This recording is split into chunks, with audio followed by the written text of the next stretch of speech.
Hello student. आपको मैं बता रहा हूँ कि इस चैनल पे आपको लगभग 20,000 से ज़्यादा एमसीक्यू मिलने वाले हैं। अगर आप इस चैनल पे नए हो तो सब्सक्राइब कर सकते हो। साथ में आपको यह भी बता रहा हूँ कि पोस्ट के ज़रिए, ठीक है, चैनल पे जाना और पोस्ट के ज़रिए, शॉर्ट वीडियो के ज़रिए और लॉन्ग वीडियो के ज़रिए मैं आपको डेली एमसीक्यू देता रहूँगा। ठीक है, तो आज हम फर्स्ट एमसीक्यू करेंगे। ये सिर्फ डायग्राम बेस एमसीक्यू है, आपको मैं दिखा दे रहा हूँ। ठीक है, ये सिर्फ डायग्राम बेस है। इंपॉर्टेंट जितने भी डायग्राम है एनसीईआरटी के, उन्हीं पर बेस एमसीक्यू है।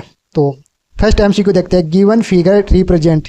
तो आप देख सकते हो ये डबल स्टैंडर्ड डीएनए, ठीक है, और डबल स्टैंडर्ड डीएनए और ये एचएनआरएनए बन रहा है, एचएनआरएनए बन रहा है। ठीक है, इनका सिंथेसिस हो रहा है।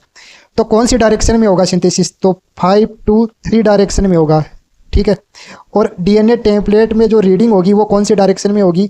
तो वो होगी, आप देख सकते हो, 3 to 5 में।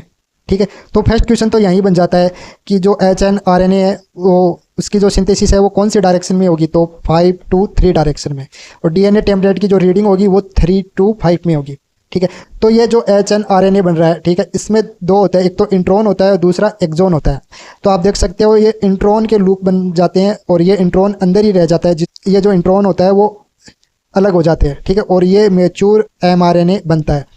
तो आप देख सकते हो यहाँ पे 5 एंड पे कैपिंग होगी और 3 एंड पे एडेनिन जुड़ेगा। तो जो टेल होती है वो एडेनिन की बनी होती है, जिसको पॉली एडेनिन बोलते हैं, और जो 5 एंड है उस पर फास्फेट आके जुड़ता है। ये जो प्रोसेस है ये ट्रांसक्रिप्शन की प्रोसेस है, जिससे क्या डीएनए से क्या बन रहा है? एमआरएनए। एमआरएनए बन रहा है और ये किस में होती है? यूकैरियोटिक में होती है। ठीक है, तो क्योंकि जो इंट्रॉन और एक्सॉन होते हैं वो सिर्फ यूकैरियोटिक में होते हैं, प्रोकैरियोटिक में नहीं होते। ठीक है, तो इसमें सेकंड ऑप्शन सही हो जाएगा। ठीक है, नेक्स्ट क्वेश्चन देखते हैं। How many of the below are correct about given diagram. तो ये डायग्राम दे रखा है, इसके लिए हमको करेक्ट बताना है। ठीक है, तो इसमें आप देख सकते हो कि ये जो हैवी चेन है, ठीक है, और ये लाइट चेन है।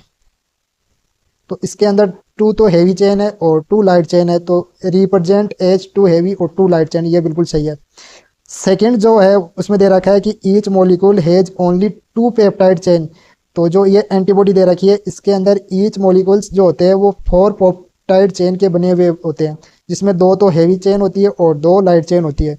तो ये रॉन्ग हो जाएगा, ये पहले वाला राइट है। उसके बाद में नेक्स्ट देखते हैं। T cell themselves do not secrete but help करती है बीटा सेल्स को प्रोड्यूस देम। यानी टी हेल्पर जो सेल्स होती है, ये बीटा सेल्स, सॉरी, जो बी सेल्स होती है, जिसको बी लिम्फोसाइट सेल्स भी बोलते हैं।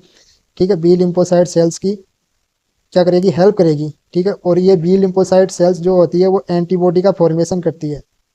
ठीक है, तो यही दे रखा है, तो ये स्टेटमेंट बिल्कुल सही स्टेटमेंट है। फिर नेक्स्ट स्टेटमेंट देखते हैं कि डाइसल्फाइड जो बॉन्ड होता है वो 2 लाइट चेन के बीच में होता है। तो 2 लाइट चेन के बीच में तो नहीं होगा। आप देख सकते हो एक लाइट और एक हैवी चेन के बीच में, और 2 हैवी चेन के बीच में भी मिल सकता है। ठीक है, तो किस किस के बीच में मिलेगा? 2 हैवी चेन के बीच में मिलेगा और लाइट एंड हैवी चेन के बीच में डाइसल्फाइड बॉन्ड मिलता है। तो ये गलत हो जाएगा। तो इसमें कितने करेक्ट है? तो 2 ही करेक्ट है, तो सेकेंड ऑप्शन सही हो जाएगा इसमें। ठीक है, नेक्स्ट क्वेश्चन देखते हैं। नेक्स्ट क्वेश्चन है, in given diagram A B C D किसको रिप्रेजेंट करते हैं? तो ए बी सी डी बताना है किसको रिप्रेजेंट करता है। तो ये मोनेरा की शेप्स दे रखी है, यानी बैक्टीरिया, मोनेरा किंगडम के अंदर जो बैक्टीरिया आते हैं उसकी शेप दे रखी है। तो ये किसको रिप्रेजेंट करता है? कौन सी शेप को? कोकाई शेप को। ये बेसिलस शेप्स को रिप्रेजेंट करता है, ये स्पाइरल और ये विब्रो। तो कौन सा ऑप्शन सही हो जाएगा? सेकंड ऑप्शन सही हो जाएगा इसमें। नेक्स्ट क्वेश्चन है, next question very very important question है ये। तो इसमें आप देखो ये जो डायग्राम है ये किसका दे रखा है। तो सबसे पहले तो आप इसको देखो, ये जो बाहर की तरफ है, ठीक है, तो ये क्या है? ठीक है, आपको इसको समझना है सबसे पहले तो ये जो शेप दे रखी है इसको पहले समझ लेते हैं कि ये शेप किसकी दे रखी है। तो ये बाहर की तरफ कैलिक्स है, एक मिनट, ये बाहर की तरफ कैलिक्स है। ठीक है, जिसको क्या बोलते हैं? सेपल भी बोलते हैं, यानी इसको कैसे रिप्रेजेंट करते हैं। और ये जो है ये पेटल है, पेटल। ठीक है, इसको क्या बोलते हैं? कोरोला भी बोलते हैं, जिसको सी से रिप्रेजेंट करते हैं। और ये जो जुड़ा हुआ है ये एंड्रोसियम है, एंड्रोसियम और ये गाइनोसियम है, गाइनोसियम। तो इसमें आप देख सकते हो कि जो कैलिक्स होता है ये कितने हैं, ये 5 है और ये आपस में जुड़े हुए हैं। और जो पेटल है ये कितने हैं, ये भी 5 है और ये भी आपस में जुड़े हुए हैं। और एंड्रोसियम भी 5 है और ये आपस में जुड़े हुए हैं, ठीक है। और गाइनोसियम भी कितने हैं, 2 है और ये आपस में जुड़े हुए हैं। और कौन सी कंडीशन में, या हाइपोगाइनस कंडीशन में, ठीक है। तो ये जो फॉर्मूला बनता है, इसका कंप्लीट फॉर्मूला बनता है, ये आप देख सकते हो ई ब्रेक्टोल कंडीशन में, ठीक है। और एक्टिनोमॉर्फिक कंडीशन होती है, एक्टिनोमॉर्फिक कंडीशन होती है। और इसके अंदर एंड्रोसियम और गाइनोसियम दोनों है, तो ये बाइसेक्सुअल फ्लावर है।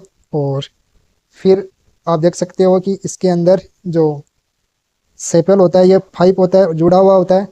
और जो पेटल होता है ये भी 5 होता है और आपस में जुड़ा हुआ होता है। और एंड्रोसियम भी 5 होता है, आपस में जुड़ा हुआ होता है। लेकिन ये साथ में किससे जुड़ा हुआ होता है, ये एक दूसरे से भी जुड़ा हुआ है, आप देख सकते हो यहाँ पे, ठीक है। ये पेटल एंड एंड्रोसियम आपस में जुड़े हुए हैं, ठीक है। तो ये कौन सी कंडीशन होगी, एपीपेटलस कंडीशन, एपीपेटलस कंडीशन, ठीक है। और गाइनोसियम भी कितने होते हैं, 2 होते हैं और हाइपोगाइनस कंडीशन में होते हैं। तो ये जो इससे ये फॉर्मूला बनता है इस डायग्राम से, ठीक है। तो ये जो फॉर्मूला है ये सोलिनेसी का है, ठीक है। आप डायग्राम देख के भी बता सकते हो कि ये सोलिनेसी का डायग्राम है, लेकिन इससे डायग्राम से आप फॉर्मूला भी बना सकते हो, ठीक है। तो कौन सा होगा ऑप्शन में, सेकंड ऑप्शन हो जाएगा, सोलिनेसी। नेक्स्ट क्वेश्चन है, वेरी वेरी इंपॉर्टेंट क्वेश्चन है, इस पर भी क्वेश्चन आया था, ठीक है। लास्ट ईयर भी इस पर क्वेश्चन आया था। तो आप देख सकते हो ये किसका डायग्राम है। तो इसमें ए क्या है, तो ए जो है एसिड बेस OPH कंट्रोल है, ठीक है। बी मोटर है और इस पे बेस क्वेश्चन आया था, ठीक है। ये फॉर्म ब्रेकर है ना, इस पे के बारे में पूछा था लास्ट ईयर कि ये क्या है, तो इस पे ध्यान में रखना, ठीक है।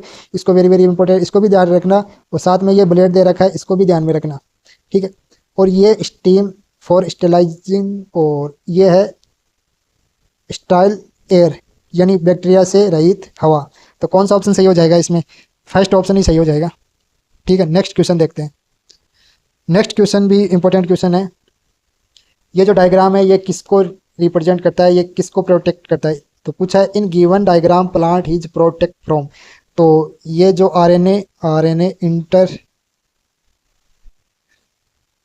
आरएनए इंटरफेयरिंग जो प्रोसेस है, ठीक है, उसका डायग्राम दे रखा है ये।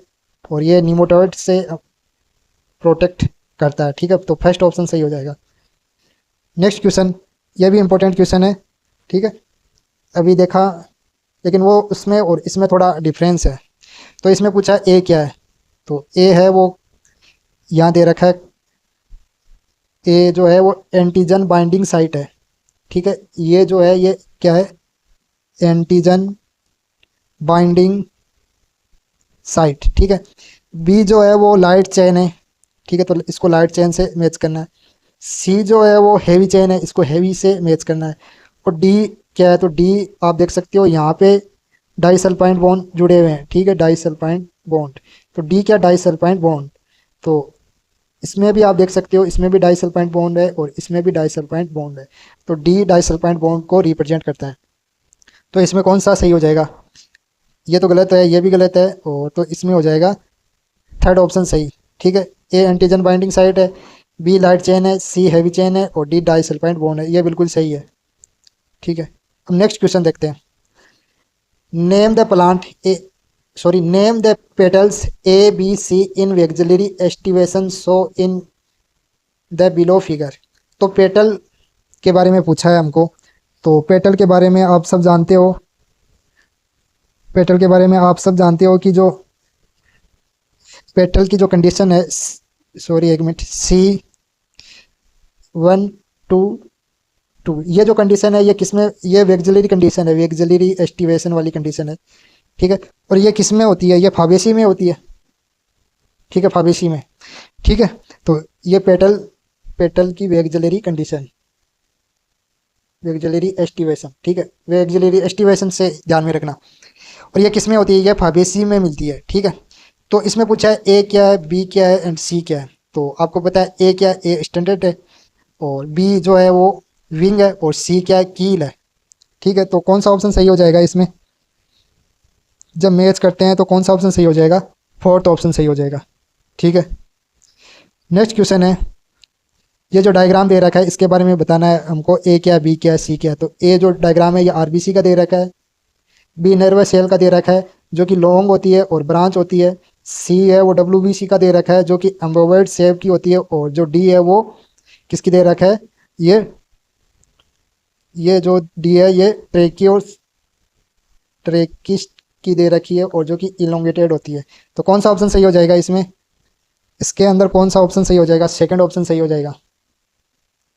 नेक्स्ट क्वेश्चन देखते हैं, which of the following is correct for the given structure. इस स्ट्रक्चर के बारे में करेक्ट बताना है, ठीक है। This is internal structure of सीलिया, बिल्कुल सही है।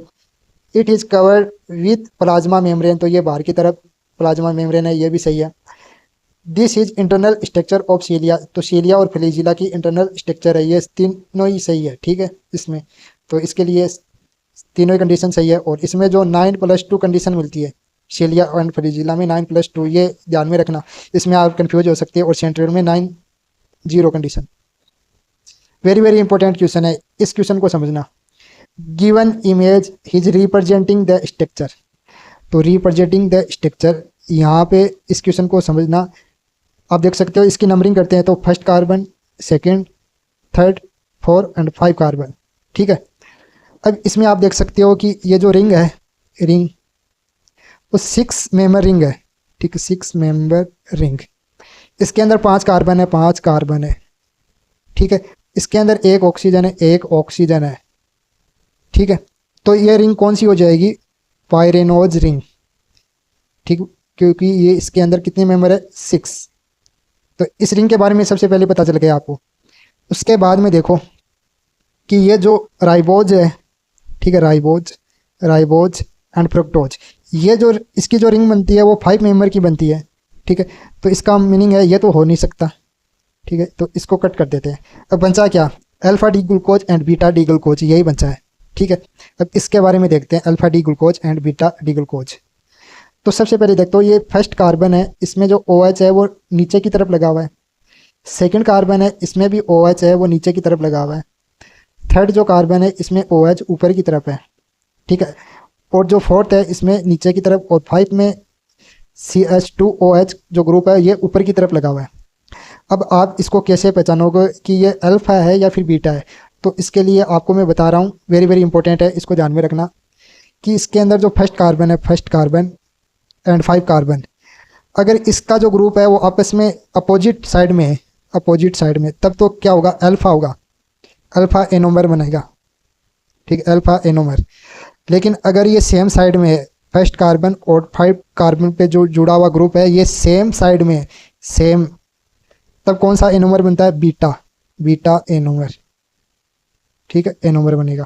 तो आप देख सकते हो इसमें जो फर्स्ट कार्बन पे OH ग्रुप जुड़ा है ये नीचे की तरफ है, 5 से जुड़ा हुआ जो H2OH CH2OH ग्रुप है ये ऊपर की तरफ है, यानी ये इनकी जो डायरेक्शन है ये अपोजिट है। तो अपोजिट डायरेक्शन होगी तो कौन सा एनोमर बनता है, अल्फा, ठीक है। मैंने बताया कि अपोजिट डायरेक्शन में अल्फा एनोमर बनता है। तो कौन सा ऑप्शन सही हो जाएगा इसमें, बताओ, फर्स्ट ऑप्शन ही सही हो जाएगा, ठीक है, फर्स्ट ऑप्शन सही है, अल्फा डी ग्लूकोज। तो किसकी स्ट्रक्चर है ये, अल्फा डी ग्लूकोज की। नेक्स्ट क्वेश्चन है, इसको फिल करना है। तो इसमें देख सकते हैं ग्लूकोज से क्या बन रहा है, फिर आगे चल के 3PGL बनता है। फिर ये आप देख सकते हो इसमें NAD पॉजिटिव का क्या हो रहा है, रिडक्शन हो रहा है। और 3PGL का क्या होगा, ऑक्सीडेशन होगा। 3PGL का ऑक्सीडेशन होकर 3PGA बनता है। 3PGA से फिर क्या बनता है, फास्फोफिनाइल पायूरिक एसिड बनता है। तो बी होगा फास्फोफिनाइल पायूरिक एसिड। और फास्फोफिनाइल पायूरिक एसिड से पायूरिक एसिड बनता है। पायूरिक एसिड का फिर यहाँ पे NADH2 का ऑक्सीडेशन होता है और क्या बनता है, NAD पॉजिटिव बनता है। तो इसका ऑक्सीडेशन होगा तो पायूरिक एसिड का क्या होगा, रिडक्शन होगा। और रिडक्शन होकर क्या बनाता है, ये लैक्टिक एसिड बनाता है, लैक्टिक एसिड, ठीक है। तो यहाँ पे देख सकते हो यहाँ पे NADH का क्या हो रहा है, ऑक्सीडेशन। तो पायूरिक एसिड का क्या होगा, पायूरिक एसिड का रिडक्शन। रिडक्शन होकर क्या बनेगा, ये एथेनॉल बनाएगा। क्या बनेगा, एथेनॉल। तो आप देख सकते हो यहाँ एसिड से क्या बन रहा है, एथेनॉल। तो इसका मतलब रिडक्शन हो रहा है, ठीक है। इसका मीनिंग क्या हो रहा है, यहाँ एसिड है और फिर क्या बनना है, एथेनॉल प्लस CO2 बन रहा है। यानी एथेनॉल बन रहा है, तो एथेनॉल बन रहा है तो इसका रिडक्शन हो रहा है। ठीक है, तो रिडक्शन हो रहा है तो कौन सा मैच होगा इसमें? इसमें फर्स्ट ही मैच हो जाएगा। ठीक है, फिर नेक्स्ट देखते हैं। The given diagram represent which of the flowing plant. तो ये जो डायग्राम है ये किसको रिप्रेजेंट करता है? तो ये एनसीईआरटी में डायरेक्ट है, ये इक्विसेटम को रिप्रेजेंट करता है। तो फोर्थ ऑप्शन सही हो जाएगा। ठीक है, आज के लिए इतना ही है। ठीक है, अगर आपको अच्छा लगा तो चैनल को सब्सक्राइब कर दे। ठीक, डेली एनसीईआरटी बेस आपको एमसीक्यू मिलते रहेंगे। ठीक है, तो आप जितना ज़्यादा सपोर्ट करेंगे उतना ही ज़्यादा आपको मैं एमसीक्यू प्रोवाइड करूँ।